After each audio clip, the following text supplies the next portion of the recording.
Dito mga kulukoy sasabihin ko yung naramdaman bilang content creator sa MLBB. Nakakalungkot lang kasi kahit anong gawin kong content sa MLBB, walang nanonood at walang nagpa-follow. Sana may makapansin din sa mga ginagawa ko.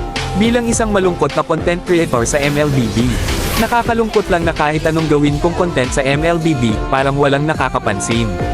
Sana dumating yung araw na magkaroon din ako ng mga sumusuporta. Bilang isang malungkot na content creator sa MLBB na nahihirapan mag-edit at walang viewers. Ang hirap mag-edit ng content sa MLBB, tapos wala pa ring nanonood. Nakakapanghina ng loob, pero susubukan ko pa rin. Okay lang naman makatanggap ng viewers kahit 5, 7, o 7, 66, 70 lang. Ang importante, may mga taong nag-e-enjoy sa content ko. Ang saya-saya ko nga dito na nakatanggap ako ng 1,762 viewers at 59 na like kahit 52 followers lang ako bilang isang content creator sa MLBB na humihingi ng suporta. Mga kakulukkoy, ako po ay isang content creator sa MLBB na nagsisimula pa lang.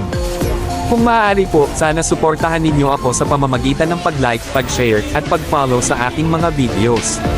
Malaking tulong po ito sa akin upang mas lalo pang ganahan na gumawa ng mga content na magugustuhan ninyo. Maraming salamat po. Victory!